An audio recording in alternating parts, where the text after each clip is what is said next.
Hello students, now this is a part 2 video for the anomalous Zeeman effect. Now we will start. G factor हमारे पास था 1 plus G into J plus one plus S into S plus one minus L into L plus one divided by twice of J into J plus one. Last video lecture में हम लोगों ने students यहाँ तक हम लोगों ने drive कर लिया था कि क्या होता है हमारे पास लिंडे जी फैक्टर। अब इसके पास बिल्कुल थोड़ा सा ही है, हमारे पास ये आर्टिकल कंप्लीट हो जाएगा अनोमलस जीमन इफेक्ट। देखिए हमारे पास ये जो हम लोगों ने जी निकाला है इसका मतलब क्या होता है, इसका सिग्निफिकेंस क्या है। gives significance of G gives directly the relative separations of the Zeeman levels for the different terms। देखिए कौन सी टर्म की बात कर रहा है, जैसे कि देखिए हमारे पास 2s1/2 एक टर्म है। देखो जैसे आपको पता है, मैं अभी सिर्फ आपको बता रही हूँ टर्म का मतलब है जैसे कि 2s1/2 कोई भी टर्म हो सकती है, वो 2p1/2 2p3/2, ठीक है। तो हमारे पास relative separations of the Zeeman levels for the different term, हर डिफरेंट टर्म के लिए वो जो जीमन लेवल्स की सेपरेशंस के बारे में हमें बताता है, ठीक है। कैसे बताता है वो भी अभी हम ड्रॉ करेंगे।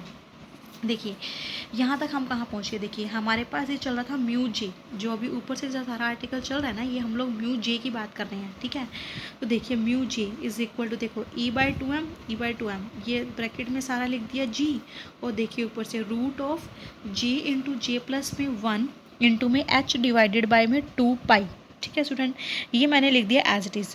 तो mu J is equal to हमारे पास कितना हो जाएगा, that is the ji into में e/2 है मैग्नीट्यूड ऑफ जे। हमें पता है मैग्नीट्यूड ऑफ जे को हम लोग क्या लिखते हैं, root of J into J plus one into में h पाई में 2 पाई, ठीक है। यहाँ तक हमारे पास म्यू जे की हम लोगों ने बात कर ली। तो देखिए उसके बाद हमें पता है mu J by J is equal to कितना होता है हमारे पास, that is the ji into में ई डिवाइडेड बाई 2m। भाई अगर हम गायरोमैग्नेटिक रेशियो की बात करें, गायरोमैग्नेटिक रेशियो हम लोग चाहे एल की बात करें या एस की बात करें या फिर जे की बात करें, हम तीनों के लिए उसको लिख सकते हैं। अब देखिए लार्मर थ्योरम के अकॉर्डिंग हमें पता है ओमेगा इज इक्वल टू कितना हो जाएगा, mu J by J into में बी। तो म्यू जे बाय जे की वैल्यू कितनी होती है, जी इंटू में e/2m।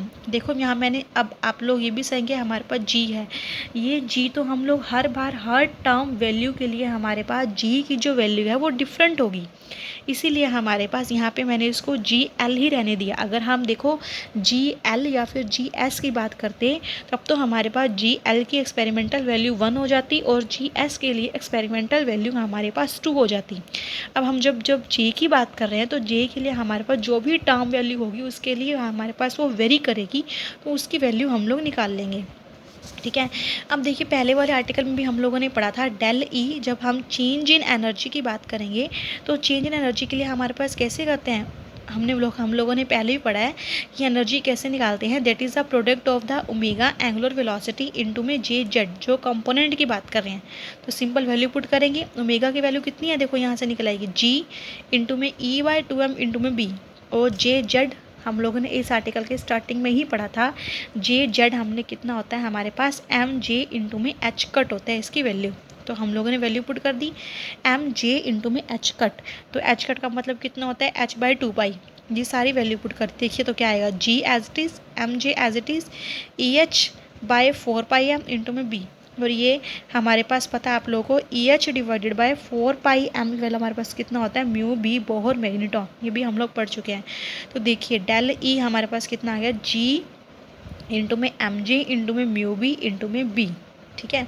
तो ये आ गई हमारे पास डेल जी डेल ई की वैल्यू, जो हमारे पास एनर्जी की हम लोग बात कर रहे हैं ना, कि अगर आपने एटम को एक्सटर्नल मैग्नेटिक फील्ड में रखा है, एक्सटर्नल मैग्नेटिक फील्ड में रखने के बाद उसमें एनर्जी का कितना चेंज आएगा, तो वो हम लोगों ने कर दिया G M G mu B into B. अब देखिए एक हम लोग निकालते हैं टर्म वैल्यू, ये भी मैंने आपको बता रखा है टर्म वैल्यू कैसे निकालते हैं।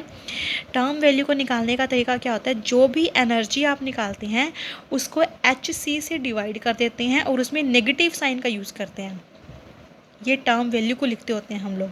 तो मैंने वही किया, एच सी से डिवाइड कर दिया, एच सी से डिवाइड करेंगे देखो ये वाला ऊपर वाला एच कैंसिल हो जाएगा, नीचे सी हो जाएगा, अब हमारे पास देखो यहाँ से एक नई वैल्यू बन गई, that is E B divided by 4πmc को हमने इसको नाम दिया एल डैश। एल डैश को बोलते हैं that is a Lorentz unit.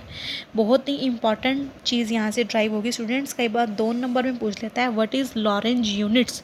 तो लॉरेंज यूनिट्स आप लोगों ने बताना है, ये किसके इक्वल होता है हमारे पास ई बी डिवाइडेड बाय में 4πmc। ठीक है, तो ये आप लोगों ने बताना है। और ये जो एल डैश जो होता है ना लॉरेंज यूनिट, इसके यूनिट्स हमारे पास वही होते हैं। इसको आप इस तरह से भी लिख सकते हैं, देखिए एल जो होता है ना ये हमारे पास frequency change in wave number के इक्वल होता है ये। अगर आप इसके यूनिट्स निकालेंगे तो इसकी वैल्यू एक ये भी होती है 46.7 इंटू में बी इंटू में पर मीटर, तो ये भी इसकी वैल्यू होती है। तो आप लोग डायरेक्ट कुछ भी लिख सकते हैं। अगर कल को 2 नंबर में पूछा जाए कि एल डैश क्या होता है, that is a Lorentz unit, इसकी वैल्यू होती है ई बी बाय 4πmc, या फिर एल की वैल्यू होती है that is the change in wave number. इसके यूनिट्स निकाल के देखना, पर मीटर आएगा। और बी एज इट इज़, देखिए हमारे पास ई भी कॉन्स्टेंट है, 4π भी कॉन्स्टेंट है, एम भी कॉन्स्टेंट है और हमारे पास सी भी कॉन्स्टेंट है। तो यहाँ तक हमारे पास इसका जो डेरिवेशन है हमारे पास कंप्लीट हो गया, that is the anomalous Zeeman effect का। क्योंकि देखिए एनॉमलस जीमन इफेक्ट में हम लोगों ने क्या किया, del E change in energy बता दी। जैसे हम लोगों ने चेंज इन एनर्जी बताई है उसी तरह से आप चेंज इन फ्रीक्वेंसी निकाल सकते हैं, चेंज इन वेवलेंथ निकाल सकते हैं कि अगर आपने किसी एटम को मैग्नेटिक फील्ड में रखा तो उसमें क्या क्या चेंजेस आ रहे हैं। ठीक है, तो रिजल्टेंट देखिए हमें क्या पता लग रहा है, ये कह रहा है कि this is the expression for the weak field magnetic interaction energy. हम वीक फील्ड की बात कर रहे हैं। क्या कह रहा है, it shows that each J level is split into 2j+1 equi space जीमन levels. ठीक है, हमारे पास किसके ऊपर डिपेंड कर, देखो एनर्जी में भी हमारे पास कौन से कंपोनेंट की बात कर रहे हैं, जे कंपोनेंट की बात कर रहे हैं। तो इसमें जब वीक मैग्नेटिक फील्ड की बात करेंगे तो जे कंपोनेंट हमारे पास बी के अराउंड प्रीसेशन करेगा, तो उसमें हमारे पास इसकी जे कंपोनेंट की बात करेंगे 2j+1 में डिवाइड हो जाएगा। ठीक है, और corresponding to the possible value of हमारे पास हो जाएगा एम जे।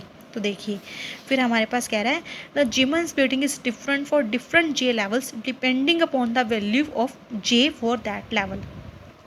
ठीक है, तो हमारे पास क्या कह रहा है, जीमन लेवल के लिए हमारे पास हर फैक्टर में जो भी टर्म वैल्यू होगी डिफरेंट होगी, क्योंकि जी हमारे पास वेरी करेगा ना।